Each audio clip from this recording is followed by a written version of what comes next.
Lecture 5, which is Chapter 8 of your textbook. I'm going to look at air and our atmosphere and basically a little about air quality before we go into later on in the semester about how do we clean our environment.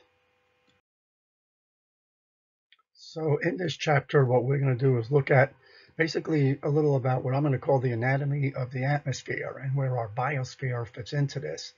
And also, what is weather? What's the difference between climate and weather?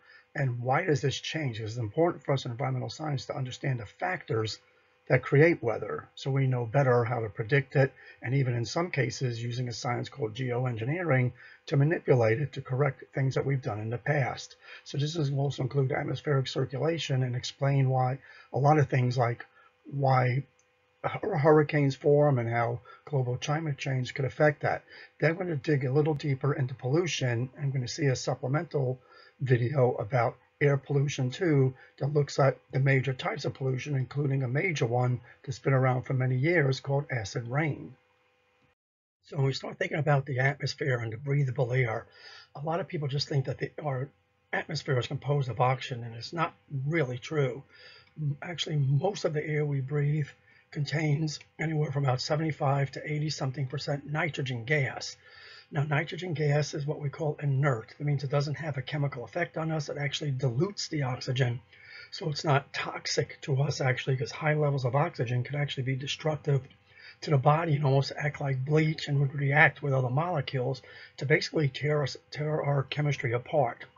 So this is a very safe environment for us. And again, the nitrogen, mostly what it does is it gets into your body, into your blood, and you basically breathe it back out.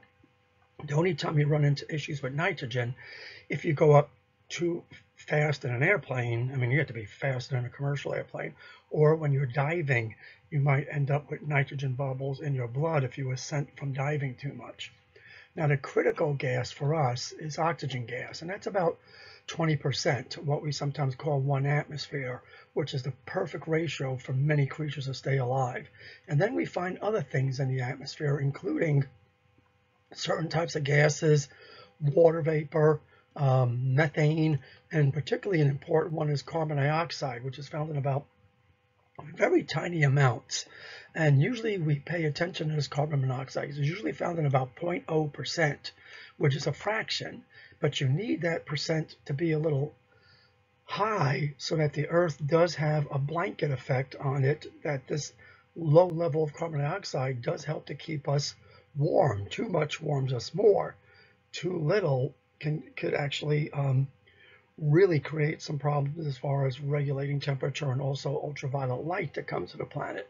But we really don't want the carbon dioxide too high too, because this could impede with our ability to remove carbon dioxide from the body and can cause our metabolism to shut down. So do be aware of the chemical composition of our atmosphere.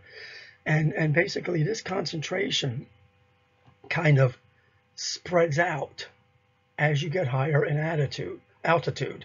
And these ratios kind of stay the same, but the thing is, what we call their partial pressure or density does change with temperature too.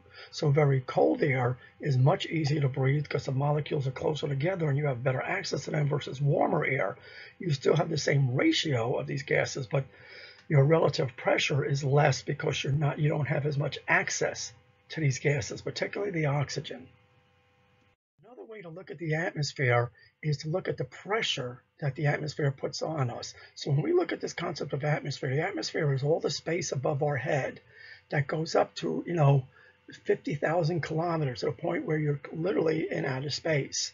And the way this atmosphere works, think of it like a liquid or even like a solid, and you're here on the bottom, and all these molecules, that's representing the molecules there, are sitting on your head. And and what happens is these molecules press on those, press on those, press on those, to things that these are really dense and compact. So pressure of the atmospheric gases above us create this thing called partial pressure, which makes your atmosphere very dense in molecules. And that's what makes the air down here very breathable.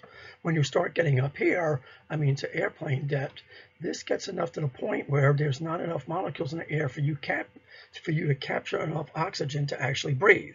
Now, removing CO2 is not a problem, but taking in oxygen, you can't take it in fast enough to keep your bodily processes going. Now, when I was flying at incredibly high altitudes, I encountered geese and insects and other things at atmospheres that were not livable to us.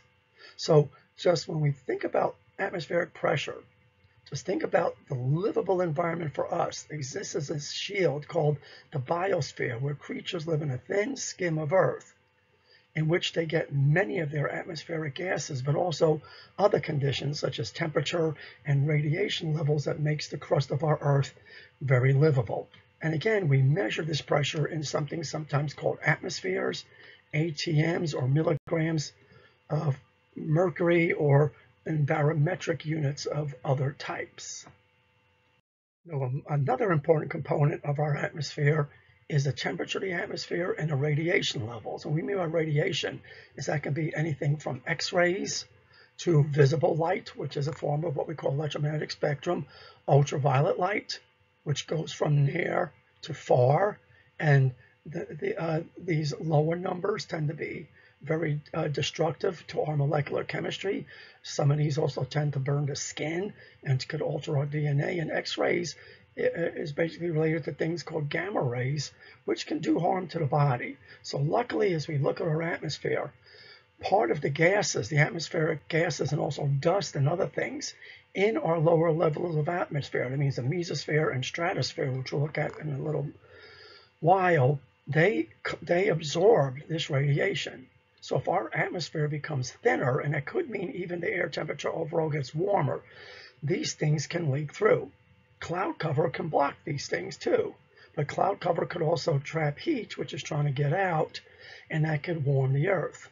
So, but when we look at also temperature of the environment in itself, we can see that the lower atmospheres tend to be very cold and then to get extremely hot till we get to a certain points when you're in outer space, and then you're almost at what's called absolute zero, because there's almost no molecules up there to vibrate, because temperature is basically dependent on how many molecules are in an area and how dense they are and vibrating against each other. And you can also see the levels of gases in our atmosphere too. As you get up, they're very low, and then they get very high to the point where we find that they're applicable for our survival. So just understand this chart and understand that the atmosphere that we have, we really need to maintain. If we get rid of certain things like atmospheric ozone, it helps to block a lot of these destructive rays and protects us from some of the chemicals that do also rain down from our universe. So it is important to understand the height of our atmosphere and the different layers, because believe it or not, we produce pollution in all of these levels. So when we look at the bottommost level, which is about 5 to 10 miles thick, depending on where you're standing on the Earth, we have what's called the troposphere. And this is part of what we call the biosphere. That means the part of the Earth where humans live. And it's also a very important part of the hydrologic or water cycle. So just understand, this is the livable environment for us, the troposphere. The pressure is good, the gas ratios are good, and it has a moderating attempt on its temperature. We also find a lot of winds and most of our weather and climate occurring in the troposphere. Above the troposphere is the stratosphere. And I remember in the Air Force, we had planes that were called stratocruisers. And that just meant they went high up into the atmosphere, where you do find a lot of commercial jets in the lower part, and some small private jets and military jets can get much up higher than that. So this is an area that contains what's called ozone. This is what we call the good ozone. It's a very weird form of unstable oxygen called O3, where normal oxygen is O2. And sometimes it's called oxygen radical. It has a very strong electrical charge on it that basically makes it act like a degrading chemical. So it could be a very nasty chemical that's very unstable and could break down your chemistry. And it could also react with your molecules and cause what's called oxidation. Now that's not good to have ozone at the lower levels in the troposphere. This is where this does harm to us in the troposphere. But in the stratosphere, it protects you from a lot of deadly radiation. Then above the ozone layer or stratosphere is what we call a mesosphere or middle layer. And this is where first temperatures drop. When I was doing high altitude flights, and I mean, I wasn't flying, I was just, participating in the flight, I would watch the temperature gauge on the airplane go from down to -90, -80, even if we're over the equator, and then about -50, 150. I'm like, darn, it's cold up there. And you can actually hear the material of the plane creaking as the materials were getting tighter and basically putting pressure on the bolts and welds holding together the fuselage. So this is a very cold layer. But then when you get above that layer, we enter what's called the thermosphere above that. And this is a warm layer where a lot of chemical reactions are going on, and also a lot of radiation, dangerous radiation, is being absorbed. This is a very dangerous area for humans. Besides the lack of atmospheric gases, it's just a very hot, destructive part of the atmosphere. And this is where you hear about things like asteroids and spaceship parts and space dust that gets in there and burns up. So now to look at the layers of the atmosphere a little closer. There's your troposphere, and this is our livable universe. And you can see typically aircraft fly about this level, sometimes up there, because jets tend to run efficiently. You won't see prop planes there. And there's a little spy plane at one time when I was in the Air Force. That was confidential for how high they could fly. It was funny. Weather balloons come up into the stratosphere, but here's where your basically ozone layer is.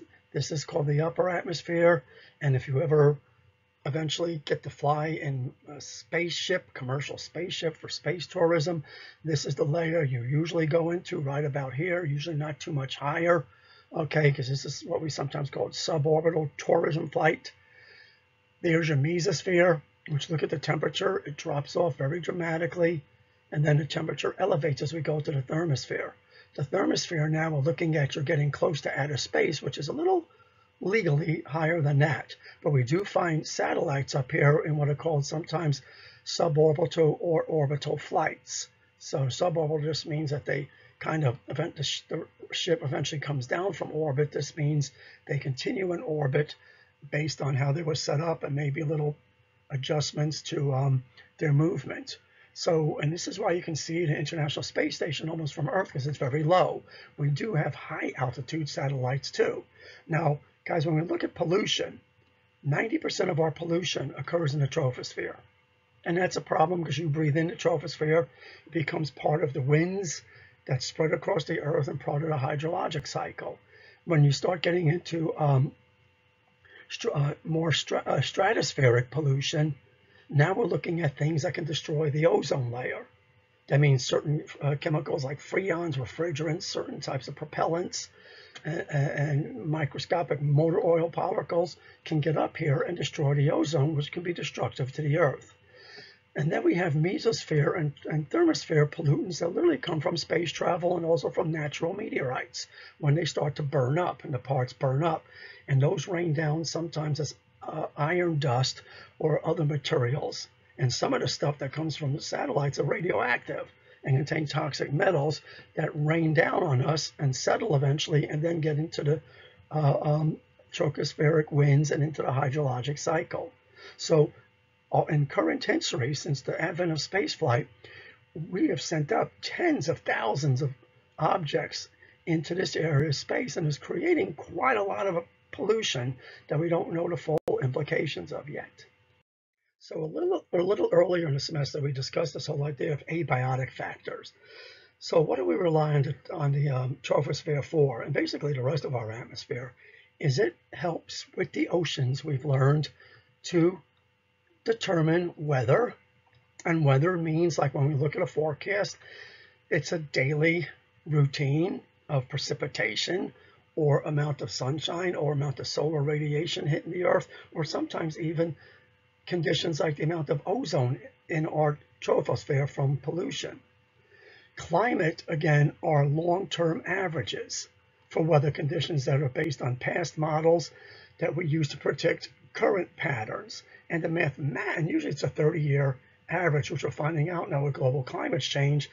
We're going to have to look at this at 10-year cycles now, and maybe even smaller, because our climate is changing so significantly. So don't look at a couple of abnormal weather events, like let's say it snows, in March in Houston, that is not climate change. That is a weird weather effect. Now, if it starts snowing regularly every year, that's now getting into something we better pay attention to as climate. So what else determines the temperature and has actually a major effect on the temperature of our atmosphere? And of course, this is the sun. So the sun provides us with heat, and the sun provides us also with types of radiation that don't normally produce heat, but when it bounces off the surface of the earth, it comes back off the earth as heat, which gets trapped by clouds. So temperature varies from one part of the earth to the other, and it has nothing to do with the closeness of the earth to the sun. So for example, our sun would be way, way out there, far away from us, to the point where we're not really feeling the full heat of the sun, the 40 to 80,000 degree temperature, whatever. The closest you come to feeling that temperature if you're ever struck directly by a lightning bolt and actually felt the heat of it. So what we're really feeling is the light coming from the sun and then penetrating our atmosphere. So when we look at the earth and the angle of the earth to the sun, the equator spends a lot of time with sunlight directly hitting it at a straight line. Now look, it does look closer to the earth, to the sun, but guys, it is not significantly closer than here. So it's not going to make a difference in the temperature as far as closeness to the sun, but it's that angle that's important. And you can even try this at home. You can put a warm light directly on your face, straight on, and then take the same light and put it at an angle away from you, same distance, and you will feel that that light is actually cooler. So when light hits the earth at an angle, and that's like a 45-degree angle, believe it or not, the heat given off, or the heat that comes into the earth, actually acts cooler.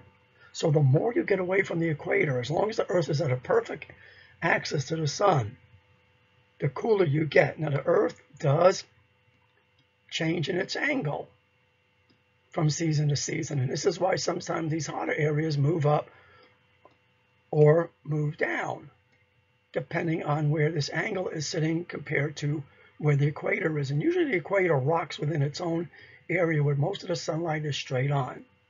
So think about this. When you're on the equator, the light is like this. You get a full intensity of light. It's all concentrated here, like concentrating light in a little area makes more warmth in a small area than here, where the warmth is spread out over a large area like here.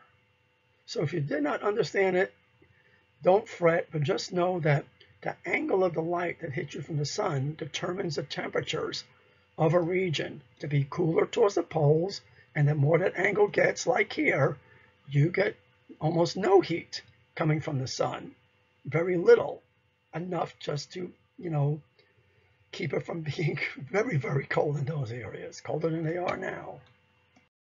So another thing we have to pay attention to our atmosphere is water vapor.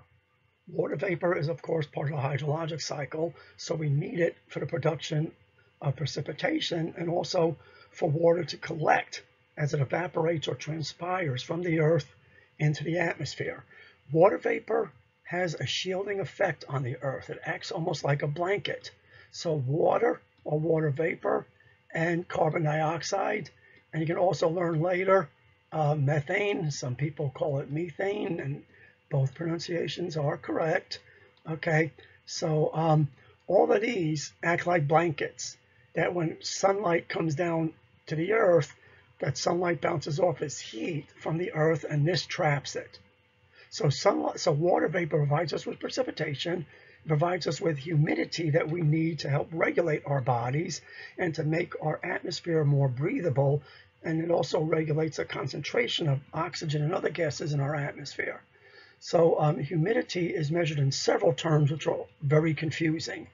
But what's important to you is the humidity that you need to have adequate ability for your body to sweat, and also to have adequate humidity in the air for your lungs not to dry up.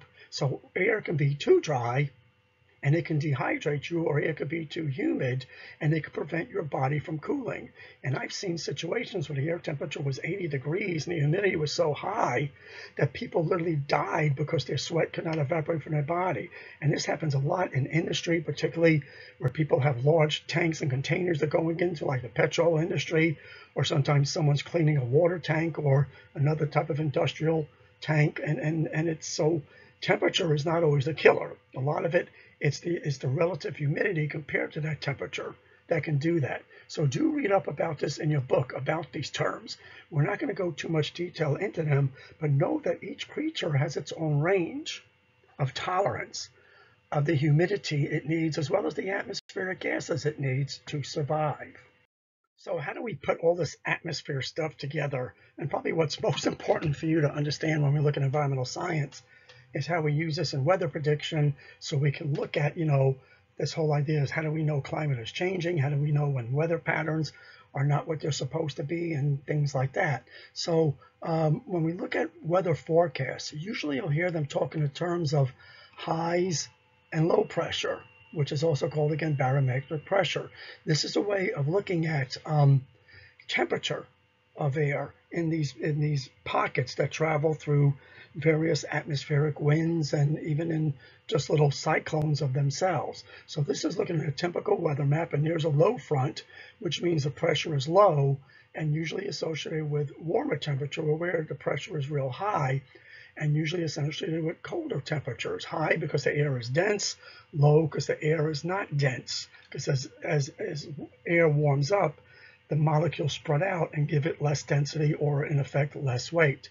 So we pay close attention to these, and these things, particularly these can menace us in the form of circular lows that can turn into typhoons or hurricanes. And you can also see the little symbols here that are used to also represent high and low, and the colors, usually we use a scheme of blue for high and red for low. So this is how we tend to read weather maps, and sometimes we'll even put the pressure here in whatever barometric units. So in summary, as I mentioned a little early, read about high pressure systems. These are systems, again, that are cooler air, okay, and you can see what are called like little isobars, which determine pressure differences within this unit itself. So I'm going to see different types of barometric pressures within here as we go along, and we use color coding to do that. So what else helps to determine our weather and conditions in our atmosphere?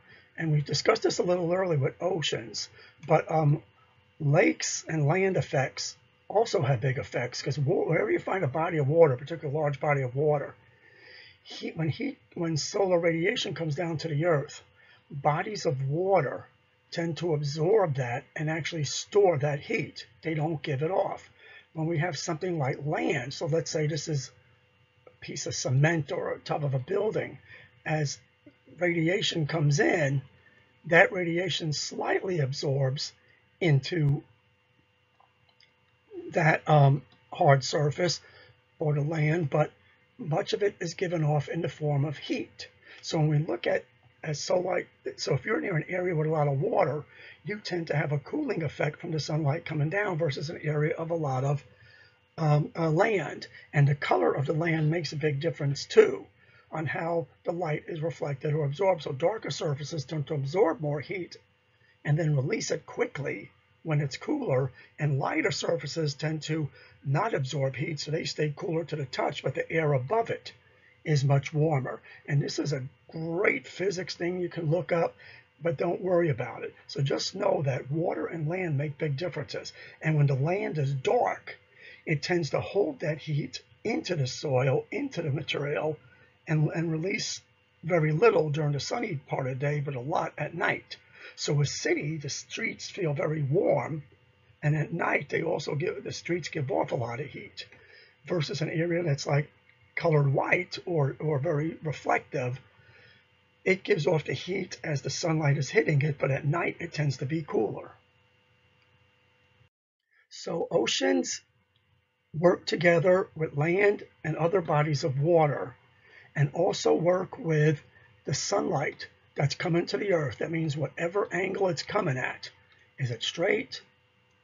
Is it at an angle where this is cooler, that is warmer? So what we see, guys, is that as oceans and land heat, okay, and as the Earth rotates, and as different parts of the Earth heat differently, this creates all these different types of global air patterns that tend to circulate on the surface of the Earth, but also rise above the Earth and settle down. So you can see these things. They have different types of names called easterlies, types of winds that are produced at the pole. And then we have what are called these Hadley cells, which cycle around depending on where you are. So when we're subtropical, we see that the patterns are different than the tropics and different than the polar areas. So this is all so complex. And then the spinning of the Earth itself produces, you know, friction on the atmosphere that makes it flow too at winds up to 500 miles an hour sometimes in the upper atmosphere. Of course, closer to the Earth, friction of the air on the Earth slows it down a little. So this is amazing. So all these things, these cells, these flow patterns are all majorly affected by ocean temperature, by basically angle of the Earth. It's affected by the overall temperature of the Earth, and this is significant. And this makes it very, all these factors contribute to the climate of an area. The climate of an area is dependent on latitude. That means where you are on the height of the Earth. Okay, it's dependent on whether you're near a body of water or not. It depends on your altitude, because that affects the density of the Earth and the heat holding capacity of air, and then the incident sunlight at a particular time of the year where the Earth is at a different angle. So you also hear these terms on the Weather Channel called prevailing winds. And again, these are just all phenomenons of the movement of the Earth and of these cells that produce continuous predictable winds. So just know some terms. You'll hear about these every now and then, called Hadley cells, which tend to be around the equator, and feral cells, these are actually named after people, which tend to be cooler weather formations near the poles. And towards the center of the Earth, towards the poles, I should say. So, you know, understand this is what determines your climate. And anything that causes a fluctuation of these is a problem. And that also means if we affect even the ozone layer of our Earth, is that certain areas like here can be overheated compared to what they're supposed to be, where here it might be safe.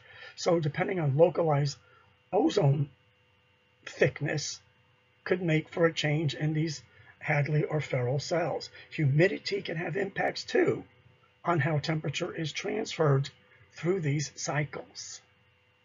One feature I've discussed before, called Coriolis effect, is due to the spinning of the Earth and how this sets up winds that affect weather patterns, and also could also have an effect on large bodies of water, not small bodies of water. So we tend to see that particularly you see this most in hurricanes and in wind patterns in general, that when we're near the Tropic of Cancer, Tropic of Capricorn, these two areas about here, these mid-level regions, which to us is pretty warm for the United States, we find wind patterns like this that tend to cause oceans to swirl in that direction, and also hurricanes or typhoons to spin in that direction. And it's the opposite for the southern hemisphere, which we don't always pay attention to. The equator always has a straight line effect. Okay, but guys, this has nothing to do with small bodies. That means if you're walking, this doesn't affect your walking in a straight line, and it doesn't affect how toilets flush. It doesn't even affect ponds and whirlwinds and other things like that. So please understand that Coriolis effect is a major, major, big effect on how this affects our atmosphere and affects things in what's called the jet stream. That means this wind that is above the Earth that is due to tropospheric swirling due to the rotation of the Earth. So why don't we cover all these wind pattern things? Well, it's important for climate. It's important to understand how humidity is transported around the Earth and how CO2 is transported. But really what's very important for us is the whole idea that these atmospheric features, including even the gas content of our atmosphere, affects how atmospheric dust and pollution is transported.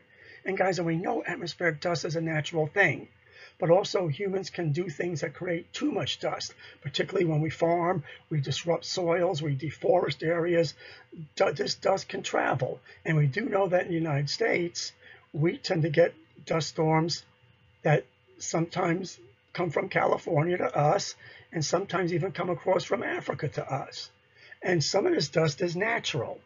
A lot of it is made by human activity, but this dust can sometimes have a major effect on weather patterns, and can also either suppress, sometimes tropical storms or storms in themselves, but it could also transport pollution and could also affect our health. Because if dust gets in your lungs, that could be a problem. So accompanying this video, you're going to have a video that just discusses the different types of pollutants, which we classify into primary and secondary. And I'm not going to go into too much detail here because the other video does a good job on it, and that's all it discusses. And that will be on the tests. So when we look at pollutants, we have these features called primary pollutants. And guys, pollutants can be natural or anthropogenic. That means made by people. And both of them are bad. Natural pollutants don't mean they're good for you, but this can include things like gases that come off from volcanoes, compounds produced by plants. I hate to say this, cow farts, which contain methane and other stuff. And as a matter of fact, termite gas is also a bad one. And, so there are a lot of natural, what we call toxins out there, and also unnatural compounds called toxicants out there. So one of the big primary pollutants that we find, and this is also determined by governments too, is something called carbon monoxide. It's somewhat related to carbon dioxide, but not the same thing. Like what we talked about ozone, this is a very unstable molecule that tends to break down other materials. And also carbon monoxide can actually bind to the red pigment in your blood called hemoglobin that carries oxygen, and it can actually block your body from using oxygen, as stated here. And people that die from carbon monoxide toxicity or poisoning are actually dying from lack of oxygen. So this is a big primary one. Another category of primary ones are called particulate matter, and you're going to do a lab on collecting this. It's really going to be kind of fun. These are particles of dust, exhaust, compounds from burning stuff like coal and wood. So these are all different types of particles, including small soil particles that are about less than what we call 10 microns in size. And the problem with these is they tend to accumulate in your lungs. Now, the larger particles are sometimes blocked from your lungs by mucus and by, I hate to say, the hair in your nose. Okay, and some of them actually do settle out before getting to you. And some of them are easily removed by the lungs. But tiny particles can actually get through all your protective barriers of your lungs and sometimes even enter your bloodstream. And that can cause respiratory problems and eventually cardiovascular problems, and even sometimes affect your liver and all of your blood vessels. So this is a nice close-up of the different types of particulate matters. And guys, on a test, I would like you to know the size classifications. You're going to have this covered in a short video. So we have what are called a 2.5 micron size, which are the tiniest. Okay, the 10 micron size, okay, which are the biggest, and they're actually in between. We sometimes measure the 5 micron size. So the bigger ones, and you can see examples of them, and the smaller ones, which a lot of times the products of exhaust and industrial output, and even tiny slivers of metals, which you might collect in your air sampler that you make. Now, when you think of beach sand, which is very tiny in a way, and we're going to talk about this when we look at soils, it's jumbo compared to these molecules. Now, there's things called clay, which could also clay's about that big. It can sometimes get into your lungs too and act like a primary pollutant. So, other types of primary air pollutants include anything that can be transported in the atmosphere as dust or attached to water or other fine particles, including clay dust. So it could be lead, mercury, all different types of what we call heavy metals or hazardous metals. It could be the breakdown products of fuels and breakdown products of coal and gases that come off from industry. Okay, so and then there's a big group of, called volatile organic compounds, or VOCs. And these are very big when we start looking at the manufacturing and the burning of plastics, the burning of fuels, and other, and even the burning of trash, which occurs. VOCs are very dangerous because they're associated with DNA damage, asthma, all sorts of types of diseases, including liver disease and premature death. Now, secondary pollutants are kind of weird because they're formed by other compounds we don't consider pollutants, but also they're produced by other pollutants that mix together. So secondary pollutants are manufactured in the atmosphere, and it's due to the fact that the atmosphere does have the presence of water and oxygen and ozone and other compounds like carbon monoxide that can react with these things. So we have chemicals called VOCs that we discussed, and something called nitrogen oxides, which are a primary pollutant, and they can interact to form something called smog, which you sometimes see it in Houston. It's like an orange haze, but it's really bad in other parts of the countries, and still it's bad in places where air sits stagnant, like on the California coast.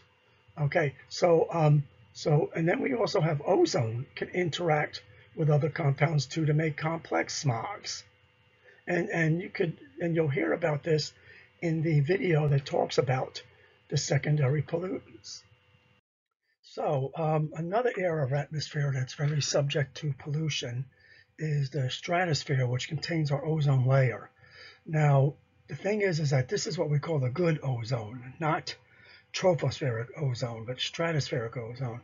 And this ozone is needed to basically, its main job is to block all the ultraviolet light that's coming from the sun, because if we didn't have an ozone, we'd basically be bleached to death with all the environmental, literally every aspect of the environment will be destroyed by this ultraviolet light. And our history of the Earth has gone through phases of ultraviolet light where it was much more destructive in the past. And today, luckily, it's at a level that we can survive. So just understand that some complex interactions go on that is a result of the oxygen in our atmosphere. And if our oxygen even lowers too much, which is possible if we reduce photosynthesis too much, is that this ozone layer will also decrease and cause some significant effects on the body. And in the past, there were many types of chemicals that we used to call fluorochlorocarbons, which are still used today in old air conditioning units, which can get up into the upper atmosphere and destroy this ozone. So just briefly, you can see here that we have developed ozone holes in our atmosphere, particularly over the Antarctic regions, and it affected Australia and New Zealand and Tasmania and even parts of southern Argentina. So, this was, you do go through ozone fluctuations, but never to the point that we did in the 70s with all the pollution that was entering the atmosphere. And once we got rid of this pollutant and banned it globally with something called the Montreal Pact, ozone layer in the stratosphere started replenishing itself. But this hole was fluctuating, but mostly hovering over this area and affecting the ice caps and the animals, and even affecting farming in areas around the southern hemisphere. So another big pollutant that our atmosphere produces, well, thanks to us, is this concept of acid, and actually it's called acid precipitation, because it's not just rain. It can be snow, it can be acid fog, it can be acid, hail. So this is comprised of the primary pollutants of sulfur dioxide and nitrogen dioxide mixing with water vapor in the atmosphere. And this can produce something called sulfuric acid and nitric acid, which, these are deadly acids when they come in contact with your body. And if they're concentrated enough, it could destroy things. And the problem is that there's been enough acid precipitation in our world now that it's acidified streams and lakes and ponds and even soil to the point where it's harmed plants and killed wildlife. Certain fish, amphibians, and insects and plants are very sensitive to pH, particularly acid pHs. And a lot of our statues and structures are too. And I know particularly in Italy and Greece, we've seen destruction of statues due to the acidity of the fog and the rain dissolving the statues. Florida has seen their soils literally limestone caves but sort of soil below the soils being eaten away by this acid precipitation, and this forms holes, sinkholes in the ground that could actually submerge houses and even a whole neighborhood. So later on in the semester, we're going to look at technologies that deal with pollution of different types, including air pollution. And the 1970s, when the EPA was being regulated, a lot of the push for the EPA was primarily air quality. Water quality was also very important, but air quality was a bigger one because we saw people dying immediately from air quality. We had many deaths throughout history due to bad air quality that killed up to sometimes 17,000 people in 3 days. So we started the Clean Air Act, just like very much we have a Clean Water Act, because again, air and water are primary things that we wanted to study. And with the advent of this act, we have seen reductions in pollution levels throughout times. And it doesn't mean that we've gotten the pollution down to a safe level. We've gotten it down to a barely acceptable level that we still can do a better job. As we come to an end, just listen to the other video that comes along with this lecture and look at your book as far as the different types of pollution, what their levels are supposed to be, and actually we measure it in amounts plus how much time you're supposed to be exposed to them. This is very typical in environmental toxicology. So it's not just how much, but it's how long you're exposed to it. And this is how we determine risk and benefit in health, and we'll get into this a little later. So, just go through this list and just get an idea of, basically the severity of some of these toxins that surround us all the time. So the list of toxins you've seen in the previous slide, we try to keep them to an acceptable level and even below that, because we know being at the threshold just means that a certain amount of people are going to get sick, and usually a large amount if we don't go below that level.